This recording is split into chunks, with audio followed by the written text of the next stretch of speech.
Hello. I'm Caleb. Welcome back to the channel. It has been a while, but today we are talking about something really fun. I am getting top surgery tomorrow as of recording this, and probably as of this going out, as it's gonna have to go up today. But I'm going to talk about a little bit of the preparation and the process behind my top surgery. I was gonna just put this at the start of the top surgery video because my life has been so busy. I wanted to record this like a month ago, but everything's just been so hectic with exams. I've been away in Rotterdam for a week for TwitchCon, and then I moved to my parents here, which is why this background is completely different and new. This chest of drawers, didn't exist until yesterday. I had to build that from IKEA. So everything's been a bit hectic. This is the first time I've had the chance to like sit down and record this, where the background was an absolute mess of my random stuff from uni. I'm going to give a little overview of the general surgery information, an overview of the timeline, and my thoughts and feelings going into this. So my surgery is tomorrow on the 12th of June 2026. I'm getting peri areola with Mr. Guy Stern in Wolverhampton. This surgery has cost me about £11,000, which is a little bit of an insane amount of money. So I started discussing getting top surgery with my parents on the 9th of April, which isn't that long ago. And the speed at which this has happened has been insanely fast. So I reached out to the email provided on Guy Stern's website, which I will provide down below for anybody who wants to take a look and is in the area.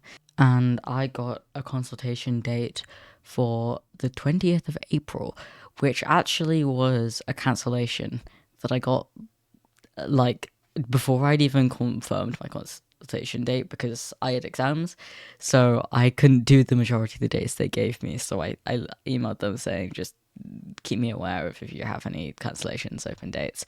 Came back to me like within the hour, just saying we've had a cancellation on the 20th, which might be too soon for you, because that was like literally like the same week or the next week or something. So I extended my stay at my parents for the like Easter holidays, and I went there just before going back to uni, so like on the way. In the consultation I met with Mrs. Stern and answered a bunch of questions about myself, my gender, my medical history, and my goals with top surgery, what I wanted out of it. I originally went in thinking I would probably get double incision. It's the most common one. It's what majority of trans people end up getting. It's the one I knew most about. I've watched so many videos of people on YouTube going through that process, talking about it. However, when Mr. Stern looked at my chest, he decided peri-areola would actually be the best option for me. Which, before all of this, I didn't know that much about peri. I knew a little bit, but it's definitely a lot less common to see people who have had peri-areola on the internet. So I'm kind of excited to be able to share that experience with you and put more peri-related videos on the internet for people who are looking for information, because when I was looking for information there really wasn't that much. I found Reddit was the best place to find people talking about it. So we discussed that, we discussed pros and cons, all of the normal things, going through the like details of the surgery and stuff like that. The really cool thing about Guy Stern's surgeries is he doesn't use post-op binders, doesn't use drains. He uses like medical grade super glue to basically glue the skin to your muscle. All the usual restricted arm movements and things. But that is really cool for me. The fact that I don't have to wear a post-op binder, and I know that's the thing the majority of people complain about within recovery, of just being annoying and uncomfortable. So I'm excited to see what that's like. I cannot really find many people going through this process. I think he has a very unique way of doing top surgeries and has typically very, very good results. So I'm very excited to see how it turns out. And honestly, I'm very interested in medical stuff. So when I was reading about that, I was very intrigued of how that works. One thing about surgeries as well is you do have to stay overnight in the hospital. I don't know if this is because of the super glue type method or just like hospital procedure, but I know that's relatively uncommon with top surgery. Most people go home like within a few hours of getting out of surgery. So I will be staying overnight. I will be alone. I probably won't be recording that much in the actual hospital because I am very bad at talking to people in general, and recording in like public spaces, even if I am just alone in a room, is not something I'm usually that comfortable doing. So I don't know how comprehensive the video I put out will be on the actual day in the hospital, but I will be recording around it and when I'm home and recovering and sharing that experience with you. So going a little bit further down the line, on the 7th of May, I had my general psychologist referral appointment, which I know sounds a bit backwards. I went with Laura Scarron again. Basically, I was told that they don't need that before the consultation as long as they have that document before your actual surgery date, or before, I think they said before you book it in, but I think I booked mine in before then. Very brief appointment. I've been with Laura Scarron for my testosterone referral, so it was relatively just the same things, following up on like how my experience on testosterone has been and talking a little bit about the process for top surgery. But yeah, it was a very brief phone call appointment. So yeah, jumping forward a little bit more, on the 4th of June, I had my pre-op phone call. I am not near the Wolverhampton area either when I'm in uni in London or here with my parents. So I decided to go for a phone call. They ask just so many medical history questions. They go through literally everything that you could possibly have had that would interfere with its procedure, and also gave a little bit of information for the day. I am on the morning list. When they originally sent the letter about my surgery, it said I was on the afternoon list, so I had to double check that and just make sure that everything's fine. One issue I have had with this process is getting bloods booked. Because I'm quite far away, we decided it would be better if I got my like pre-op assessments at a hospital closer to me, so either in London or after I moved. So I gave them the dates of which I was moving back home and the two hospitals. And I did not have any information about an appointment until my pre-op phone call. I had called, I think 2 days before that. I asked, hey, I haven't received any information about this.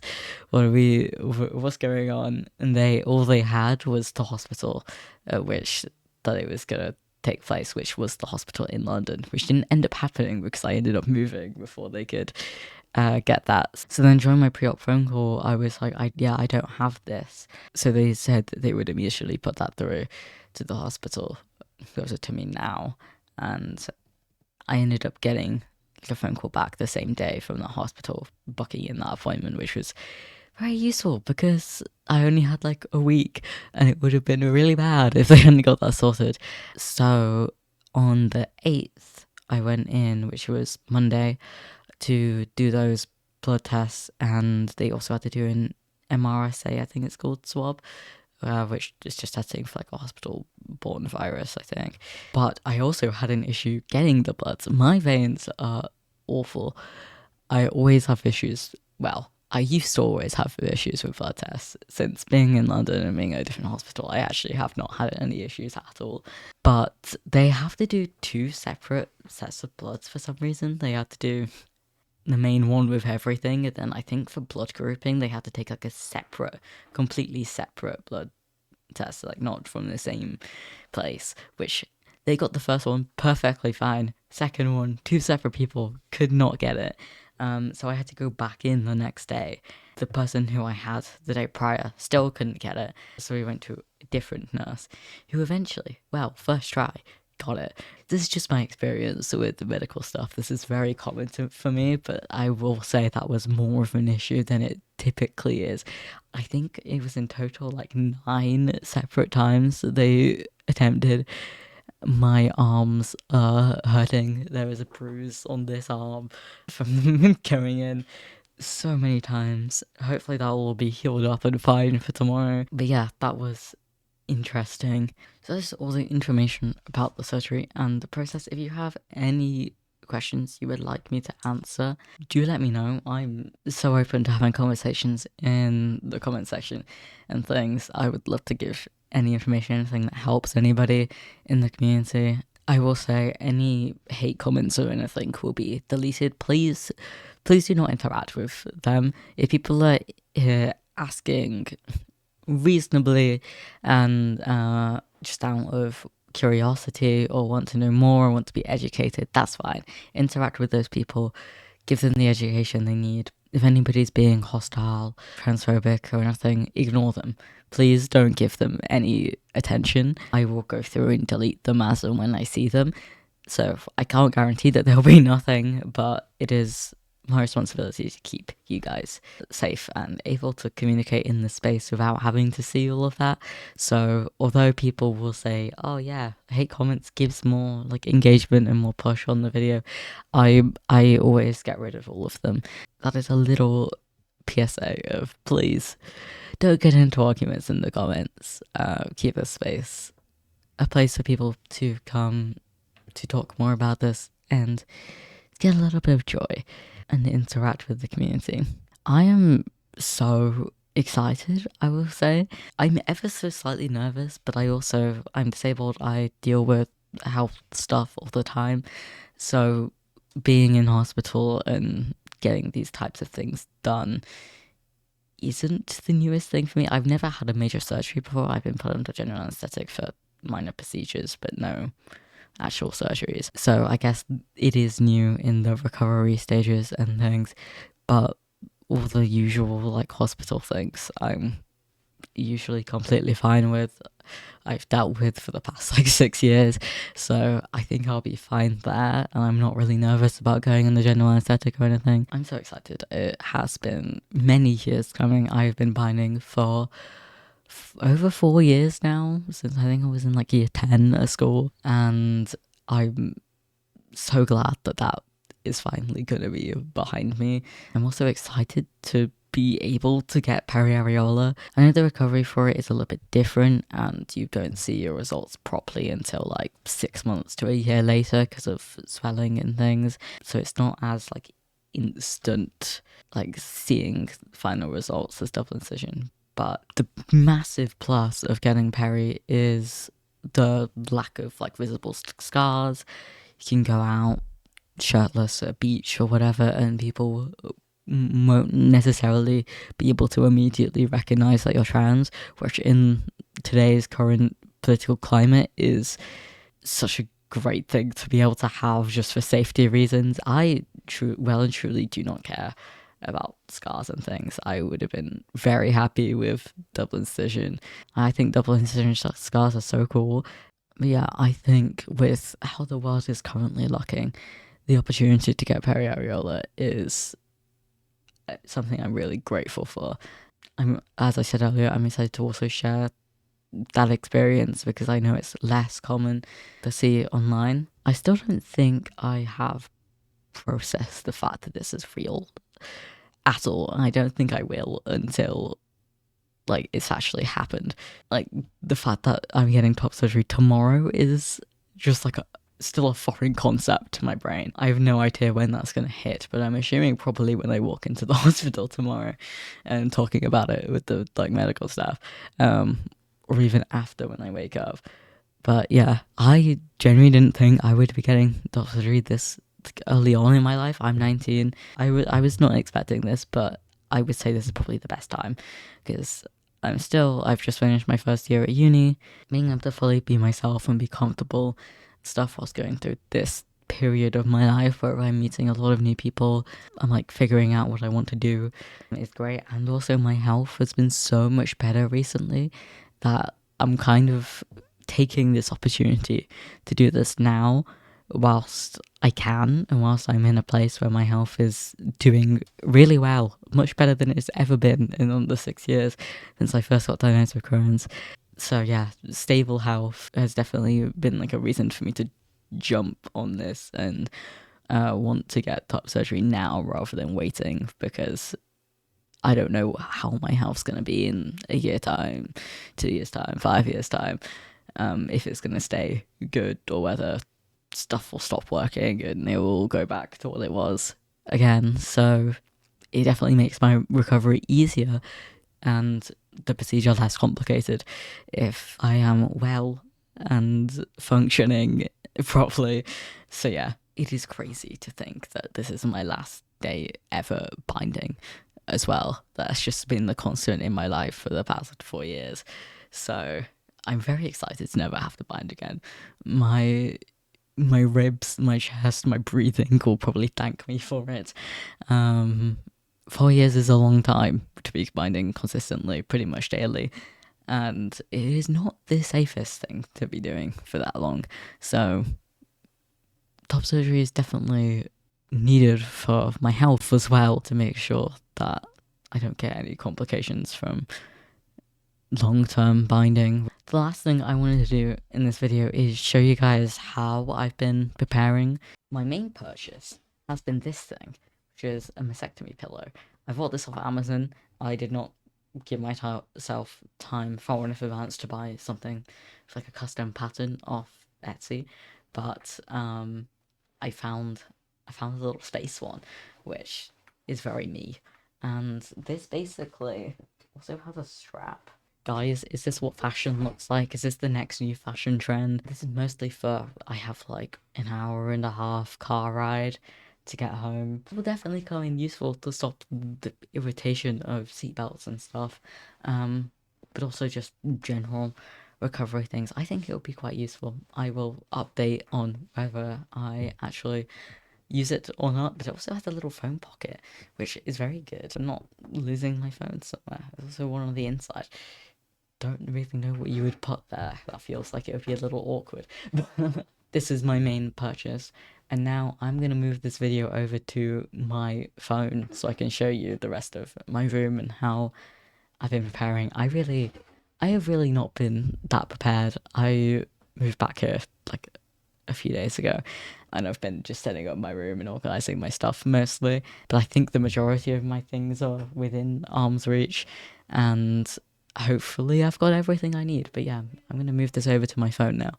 Hello, it's me with my not so greatly placed mirror for actually seeing my face. This is my room. This is what it looks like.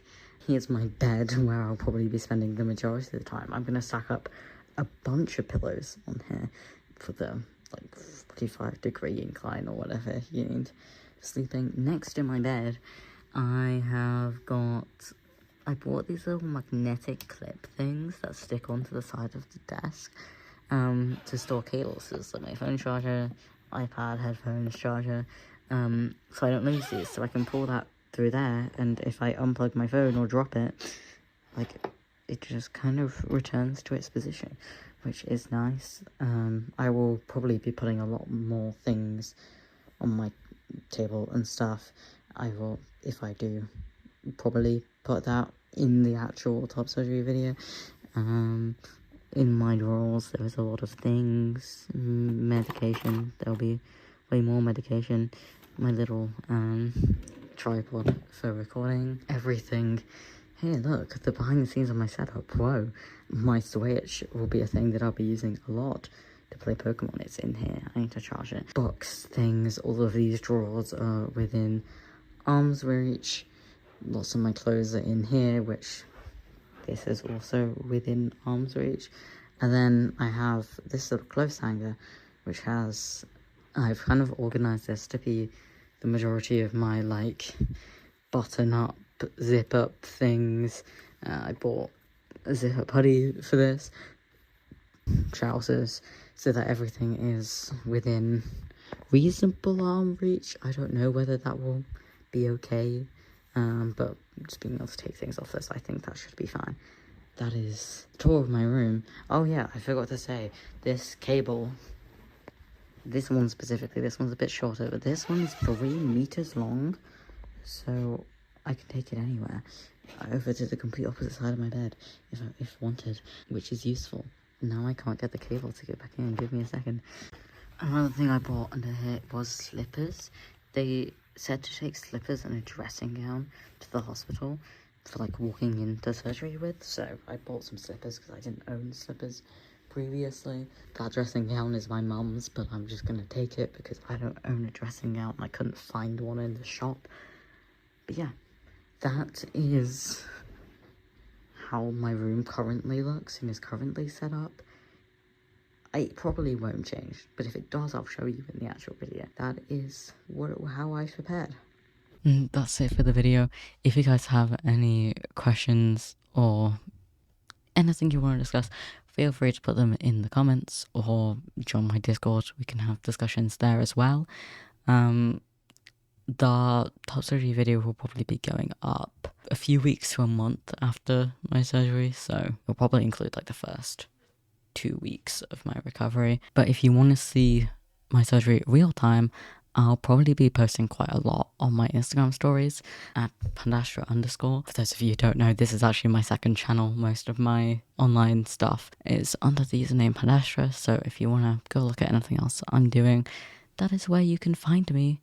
I'll definitely be, on Instagram, maybe streaming on Twitch, talking about things before that video comes out. So if you want a more real-time look at the process, that is where you can find me. Thank you guys for watching. Bye bye.